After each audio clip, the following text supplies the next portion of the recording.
अस्सलाम वालेकुम नाजरीन, मैं हूं बिलाल जफ़र। हमारा कनाडा से कैसे हैं आप लोग। हमारा कनाडा जर्नी बहुत ज़्यादा एडवेंचरस रही। एडवेंचरस क्यों रही वो भी मैं आपको बताऊंगा। इसमें बहुत से टर्न्स थे, बहुत से स्विचेस थे और बहुत ही ज़्यादा मैं समझता हूँ कि अपनी पूरी ज़िंदगी में मैं नज़र दौड़ा लूँ तो इससे ज़्यादा मुश्किल दिन मैंने नहीं देखा जो मैंने कल गुजारा है। इंतहाई डिफ़िकल्ट। एक तो 14 घंटे की फ्लाइट थी फ्रॉम, मैं आया direct from PIA Islamabad to Toronto Pearson airport. उस पर मुझे लगे 14 घंटे और उसके बाद इमिग्रेशन में हमें लग गए तकरीबन 4 घंटे। इमिग्रेशन में हमें 4 घंटे लगे और बहुत ज़्यादा हेक्टिक था छोटी बच्चियों के साथ। समहाउ जुहा को तो अपनी एज मेट्स मिल गई, वो जहाज में भी उनके साथ खेलती रही। जीनिया जहाज पर चढ़ते वक्त इंतहाई ज्यादा रोई, चीखें मारी उसने। और जहाज से उतरते वक्त भी सेम उसका आलम था, शायद कानों में दर्द हो रहा होगा एल्टीट्यूड के, वो एयर प्रेशर के डिफरेंस की वजह से होता है। मीन बीच में जो है वो ठीक ठीक रही है।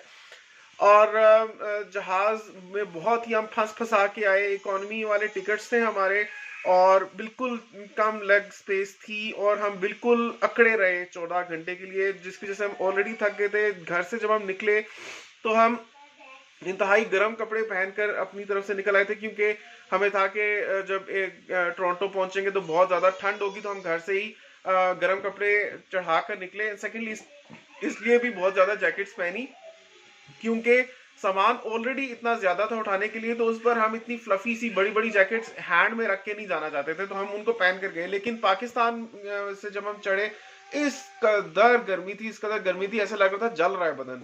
तो वो सारे कपड़े हमने जाके चेंज किए, इनर्स उतारे अपने, बिल्कुल लाइट हम हो गए। लेकिन उसका नुकसान ये हुआ कि हमें सारा रास्ता अपने हैंड कैरी के साथ अपनी फ्लफी इंतहाई ओवरसाइज जैकेट्स उठा उठा कर फिरनी पड़ी।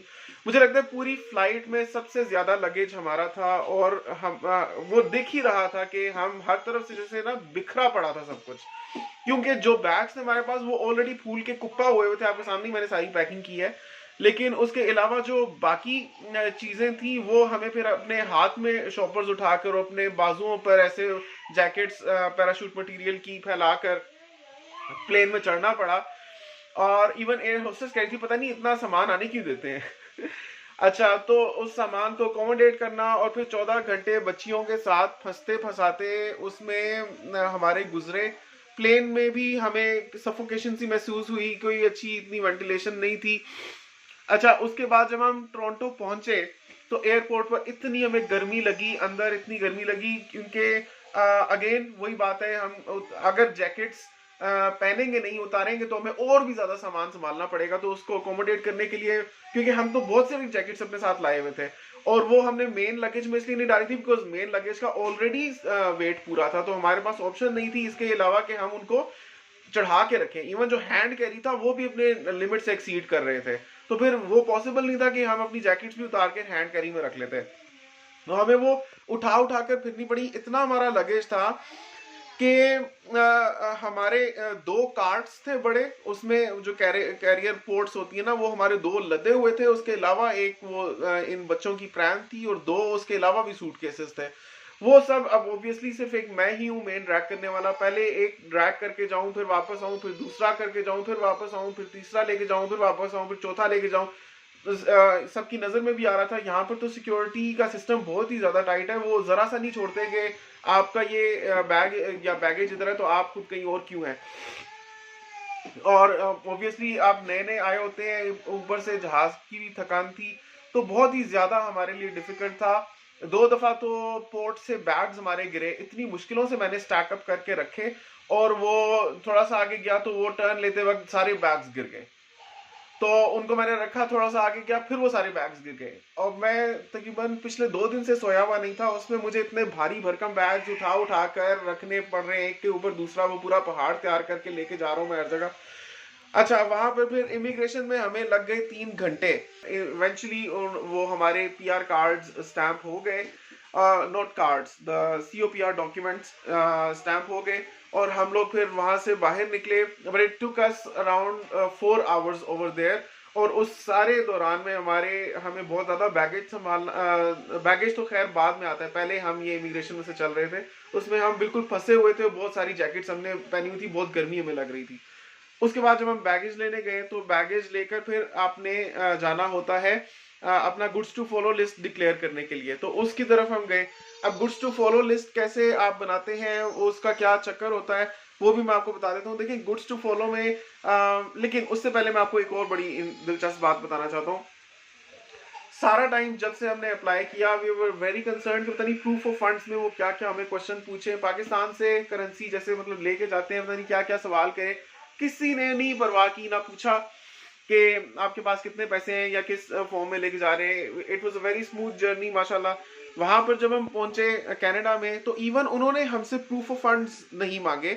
They can ask you for them, you should definitely have them prepared with you, because अगर वो ना हुए और उनको पता चल गया तो फिर आपका ये सारा प्रोसेस कैंसिल हो सकता है। तो you should have it ready with you, even we had it ready with us, लेकिन हमसे पूछा नहीं गया। वो और बात है कि हमने खुद से डिक्लेयर किया, तो उन्होंने कहा कि अगर आपको डिक्लेयर करना है तो बैगेज कलेक्ट करके गुड्स टू फॉलो का सेक्शन अलग से है, वहां पर जाकर आप डिक्लेयर करें आपके पास क्या क्या है और फ्यूचर में आप क्या लाना चाहते हैं। और वहां पर जाकर हमने डिक्लेयर किया कि हमारे पास कितने पैसे हैं, कहाँ कहाँ है, किस किस फॉर्म में है, और वो सारी चीजें वहां पर हुई थी।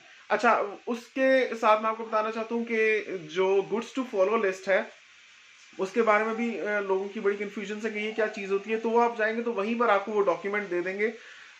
उसमें आपने मेंशन करना है कि कौन कौन से फिजिकल असेट्स आप आइंदा कनाडा अपने साथ लाने वाले हैं, इंडिया, पाकिस्तान या दुनिया भर से कहीं से भी, और उस ताकि पहले से आपने डिक्लेयर किया होता है तो उस पर फिर आपका ड्यूटी नहीं चार्ज की जाती। अच्छा, उसमें पैसे इंक्लूडेड नहीं है, मतलब आपने फर्ज करें अपने कंट्री में पैसे रखे हुए, पाकिस्तान में आपके बैंक में पैसे हैं, वो आप कभी भी कनाडा बाद में लाएंगे तो उस पर कोई भी ड्यूटी चार्ज नहीं होगी। इस तरह से आपके किसी ऑनलाइन अकाउंट में कोई पैसे हैं उनको आप अपने बैंक ऑफ कनाडा में ट्रांसफर करते हैं, उस पर कोई ड्यूटी नहीं होती। सिर्फ फिजिकल एसेट्स जैसे ज्वेलरी हो गई, सोफास हो गए, फर्नीचर हो गया, जैकेट्स हो गई, शूज हो गए, ये सब फिजिकल चीजें हैं, मटीरियल चीजें हैं। ये आप जब भी पाकिस्तान लाएंगे अपने कंट्री से तो आपको इस पर ड्यूटी देनी पड़ेगी अगर आपने शुरू में ये डिक्लेयर नहीं किए, तो वो आपको डिक्लेयर करने पड़ते हैं। वो मैंने सारी चीजें डिक्लेयर की। उसमें खास तौर पे जो गोल्ड का आइटम होता है ना, जो ज्वेलरी होती है, उसकी वो पिक्चर्स भी मांगते हैं। हम वो भी अपने साथ लेकर गए हुए थे क्योंकि वो देखना चाहते हैं कि अगर फ्यूचर में, और वो आपसे पूछते हैं कि ये जो आप पिक्चर्स दिखा रहे हो ये सारी वो ज्वेलरी है जो आपने लानी है या इसमें से कुछ लाए हुए हो, और अगर आप अपने साथ लाए हुए हैं तो वो कहते हैं खाली वो गुड्स टू फॉलो में लिखें जो आप अपने साथ नहीं लाए हुए। तो वो हमने उनको सेपरेटली बताया और उनकी वर्थ कैलकुलेट करके कनेडियन में गूगल से मैंने वो कर लिया कि this much PKR converts to how many Canadian dollars. तो वो मैंने मेंशन किया गुड्स टू फॉलो लिस्ट में अपनी बाकी सारी फिजिकल असेट्स जैसे jackets and leather shoes and this and that, वो सारी चीजें मैंने तैयार करके दी और उन्होंने वो स्टैम्प करके मुझे दे दी। अब यहाँ पर एक क्वेश्चन ये रहता है कि गोल्ड ज्वेलरी की अगर आप वैल्यू एस्टिमेट कर रहे हैं, वो आपके फर्ज करें आज हम 2023 की बात कर रहे हैं, फर्ज करें आप 2025 में लाते हैं, तब तो गोल्ड ज्वेलरी की जो PKR में वैल्यू है that when converted to CAD will be different because the currencies keep changing in values. तो उसका जवाब ये है कि वो प्राइस मैटर नहीं करती और उनके पास पिक्चर्स हैं उस ज्वेलरी की।